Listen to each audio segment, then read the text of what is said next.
Hello everyone, welcome back to my channel. आज के इस वीडियो में हम क्लास 6 के हिंदी के अध्याय 3 के क्वेश्चन को सॉल्व करेंगे।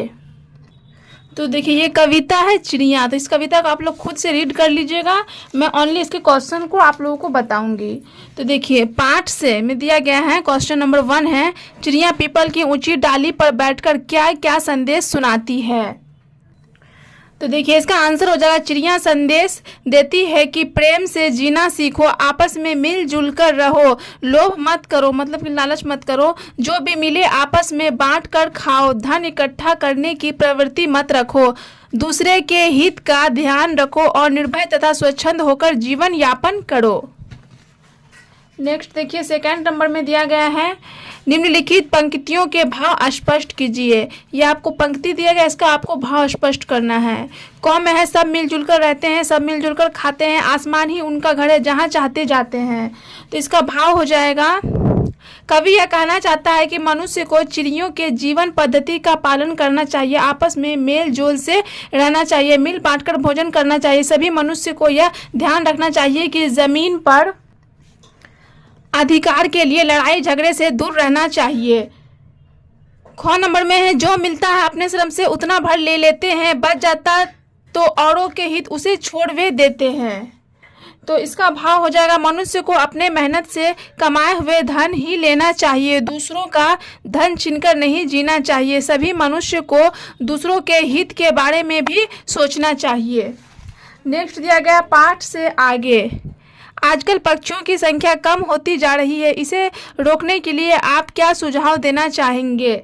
इसका आंसर हो जाएगा, पशु पक्षी प्रकृति के आवश्यक अंग है, पशु पक्षी के बिना पृथ्वी पर जीवन की कल्पना नहीं की जा सकती है, मनुष्य ही इनका सबसे बड़ा विनाशक है। हम लोगों को पशु पक्षियों के जीवन की रक्षा करनी चाहिए, तभी हम सभी सुरक्षित रह सकते हैं।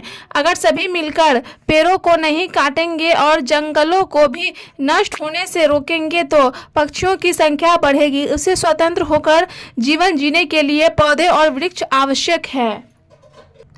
अब देखिए, नेक्स्ट दिया गया, कविता में से उन पंक्तियों को छांटिए जिनमें चिड़ियों को स्वच्छंद रूप से खुले आकाश में उड़ने की बात की गई है। तो इसमें आपको कविता पढ़ के उन पंक्तियों को छांटना है। तो यहाँ पे मैं छांट के लिखी हूँ, आसमान ही उनका घर है, जहाँ चाहते जाते हैं, सीमाहीन गगन में उड़ते निर्भय विचरण करते हैं, बैठ घड़ी पर हमें चकित कर गाकर फिर उड़ जाती है। और ख नंबर में है, मनुष्य को दुश्मनी की भावना छोड़ने की बात कही गई है। तो इसको मतलब वो पंक्ति हो जाएगा, इसका आंसर हो जाएगा, चिड़िया बैठी प्रेम प्रीति की रीति हमें सिखलाती है, सब मिलजुल कर रहते हैं, सब मिलजुल कर खाते हैं। वे कहते हैं, मानो सीखो तुम हमसे जीना जग में, हम स्वच्छंद और क्यों तुमने डाली है बेरी पग में। अब देखिए, यहाँ पे नेक्स्ट है 3 नंबर में, क्या चिड़िया के संदेशों के अनुसार मानव कार्य करते हैं, इस पर अपना विचार प्रस्तुत कीजिए। तो इसका आंसर हो जाएगा, हाँ, मानव चिड़िया के संदेशों के अनुसार कार्य करते हैं, मगर कुछ मानव चिड़िया के संदेशों के अनुसार कार्य नहीं करते हैं, क्योंकि वे स्वभाव से स्वार्थी, लालची, बेईमान होते हैं। किंतु सारे मानव ऐसे नहीं होते हैं, कुछ मानव समझदार भी होते हैं जो दूसरों की मदद भी करते हैं। सभी मानव को चिड़ियों की तरह स्वतंत्र और निडर होकर जीवन जीना चाहिए। देखिए, यहाँ पे कुछ आपको दिया गया है, फिल इन द ब्लैंक्स में निम्नलिखित स्थानों की पूर्ति कीजिए। उनके मन में लोभ नहीं है। तो आपको मतलब कविता में से ढूंढ के लिखना है। तो यहाँ पे देखिए, यहाँ पे ना, उनके मन में लोभ नहीं, उसके बाद क्या है, पाप नहीं परवाह नहीं। तो यहाँ पे आपको लिखना है, पाप नहीं परवाह नहीं, जग का सारा माल हड़प कर।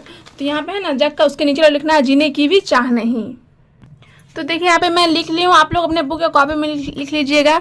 उनके मन में लोभ नहीं है, पाप नहीं परवाह नहीं, जग का सारा माल हड़प कर जीने की भी चाह नहीं। मतलब ये बिल्कुल ही सिंपल था, बस आपको उसके आगे का जो है कविता वो लिख देना है। और यहाँ पे है क्या, वे कहते हैं, मानो सीखो तुम हमसे जीना जग में, हम स्वच्छंद और क्यों तुमने डाली है बेड़ी पग में। अब देखिए, यहाँ पे दिया गया व्याकरण, इन शब्दों से वाक्य बनाइए। मतलब व्याकरण में वाक्य दिया गया, लोभ। लोभ का मतलब क्या होता है, लालच होता है। जीवन में कभी लोभ नहीं करना चाहिए। गगन, रात को गगन में तारों को देखकर मेरा मन प्रसन्न हो जाता है।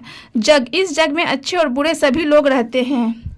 संदेश, चिड़िया अपनी मीठी बोली में स्वतंत्र होकर जीवन जीने का संदेश देती है। पाप से किसी का भी भला नहीं होता है।